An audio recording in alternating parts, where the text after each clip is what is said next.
Et salut les prévoyants, salut les survivants, salut à tous. Elle s'est fait toucher par une balle. Par une balle perdue. Allez, allez Titine. Tu vas y arriver. Tu vas y arriver Titine. Donc oui, il y a quelques mois, j'avais voulu faire une mise à jour des sujets que j'allais aborder et que je n'allais plus aborder sur la chaîne. Et notamment l'ésotérisme.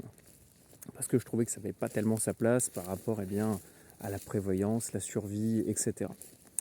Et plus le temps passe, plus je regarde un petit peu les actualités, et bien plus je me rends compte qu'en fait c'est absolument indispensable de s'intéresser à ce sujet-là, ou tout du moins de comprendre grossièrement quels sont les enjeux derrière tout ça. Et il y a vraiment un truc qui m'a donné le déclic de vouloir reparler de ce sujet sur la chaîne, parce que c'est un sujet assez délicat.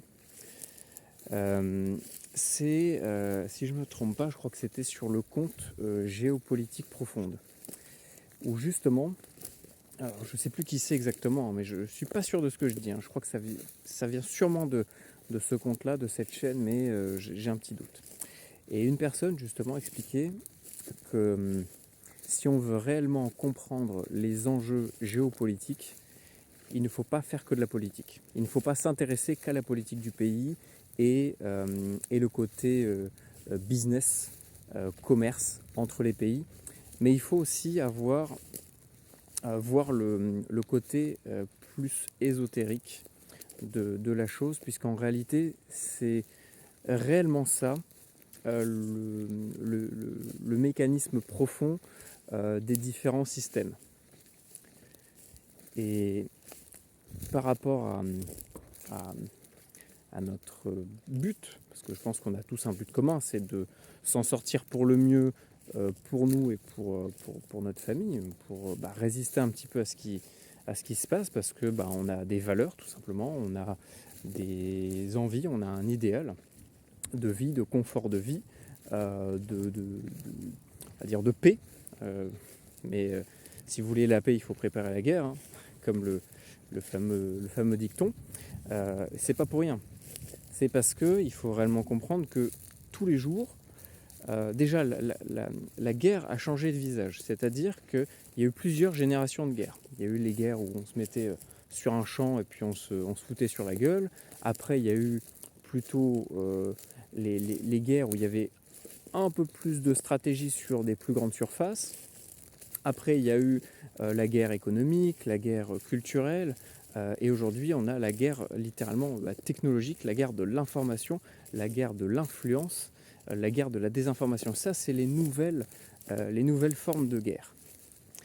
Et le souci, c'est que bien souvent, les gens oublient ça, oublient qu'en fait, plus le temps passe et plus nous sommes sur des nouvelles générations de guerre, et qu'aujourd'hui, eh bien, ça, il faut vraiment se le mettre dans le crâne, et c'est ce que j'ai compris au fur et à mesure de mes recherches, de mes compréhensions de ce qui se passe un peu partout dans le monde, c'est qu'en fait, il y a des gens qui nous font la guerre littéralement tous les jours au quotidien. Mais on ne s'en rend pas compte parce que c'est plus une guerre comme les guerres qu'on a toujours connues, comme ce qui se passe actuellement en Ukraine, où il y a littéralement des gens qui ont des fusils et qui se tirent dessus dans des tranchées. Eh bien, il y a des nouvelles sortes des nouvelles manières de faire la guerre. Et donc tout ça en fait est en réalité lié, et notamment la guerre psychologique. Et en fait, on verra ça en détail plus tard, donc n'hésitez surtout pas à me proposer des sujets liés à ça. Si vous voulez que je parle d'un sujet en particulier, il n'y a aucun souci, il faut juste me le dire en commentaire, et puis je verrai selon si ça me semble pertinent ou non d'en parler. Mais voilà, il faut vraiment comprendre que si on veut réellement comprendre et anticiper ce qui se passe et ce qui va se passer, eh bien, il faut aussi avoir une vision plus ésotérique. Parce que je dis pas qu'il faut être nous dans une approche purement ésotérique de la préparation, mais il faut comprendre que la plupart des gens, comment on va appeler ça, les gens haut placés qui prennent les grosses décisions, eux ont une vision du monde ésotérique. Et donc il faut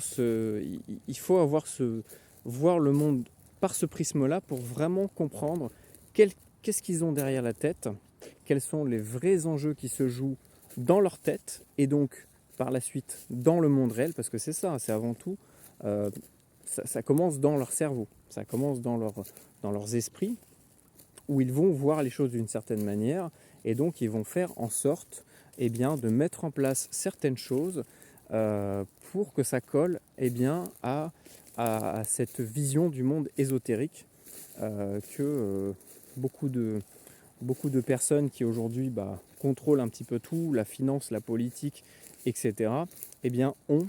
Même on peut parler de grands gérants de réseaux sociaux, parce qu'aujourd'hui, la guerre de l'information, c'est une nouvelle forme de guerre.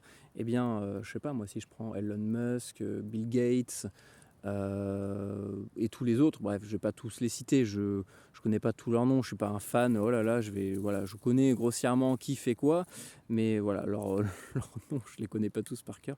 Et voilà, tous ces gens-là, si vous vous intéressez un tout petit peu aux différents personnages, vous verrez qu'ils ont toujours une approche, une vision de leur projet du monde vraiment ésotérique, mais dans le mauvais sens.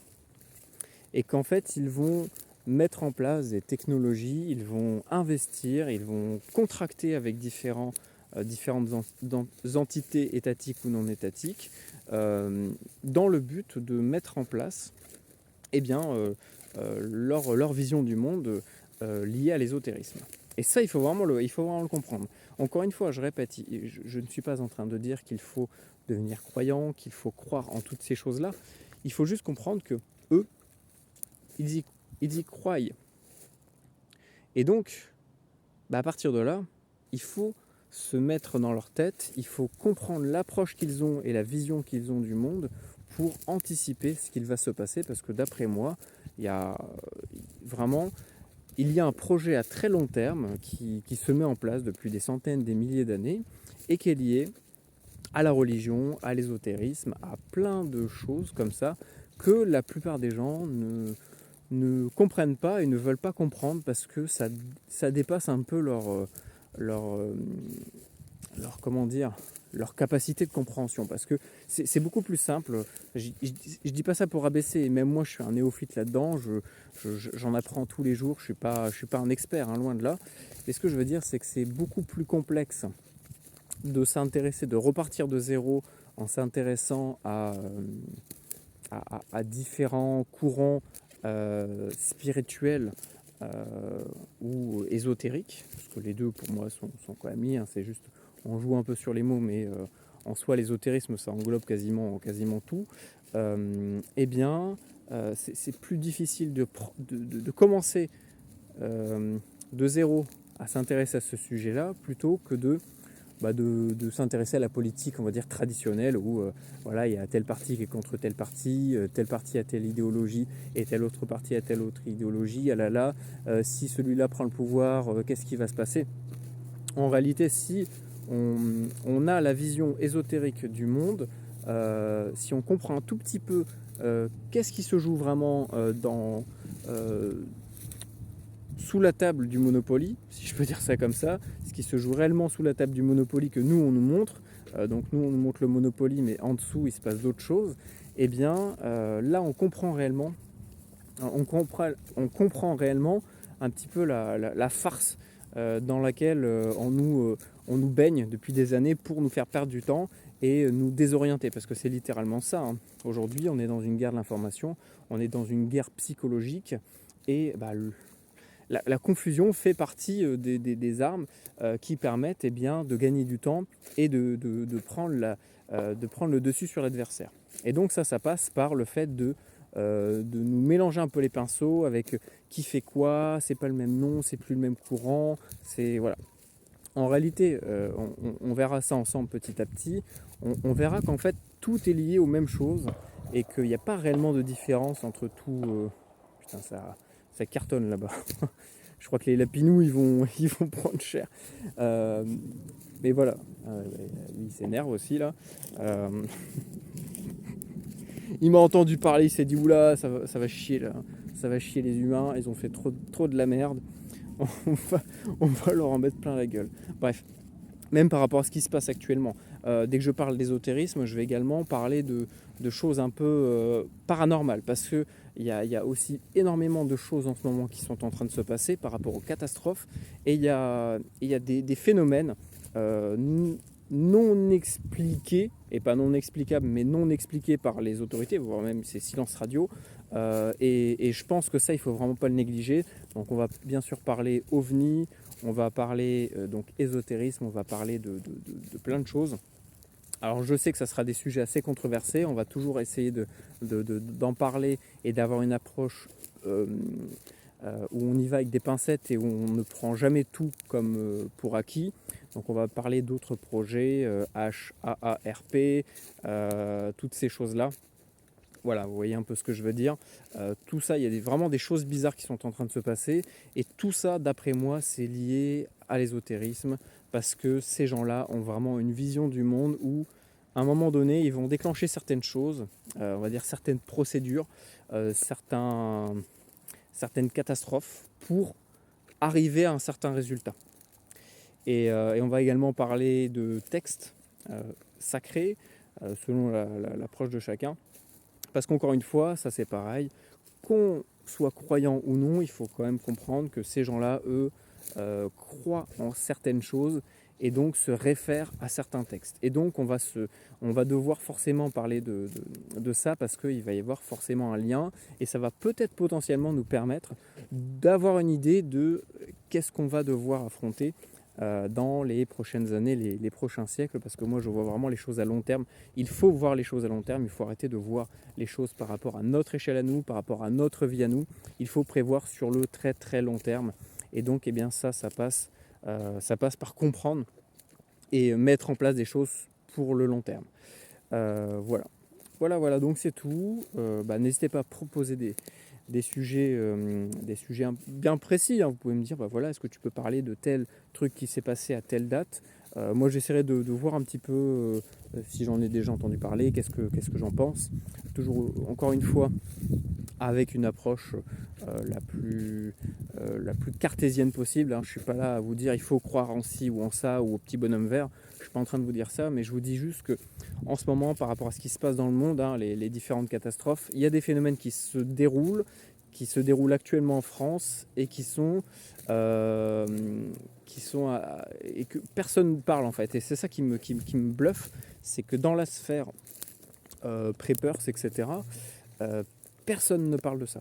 Ou alors, franchement, je ne connais pas les chaînes, mais je ne vois personne parler de ces sujets, alors que justement, eh bien, ça sera à nous d'en parler. Alors, je sais que c'est des sujets un peu controversés, que c'est des sujets où il y a beaucoup de désaccords, mais ça, on s'en fout.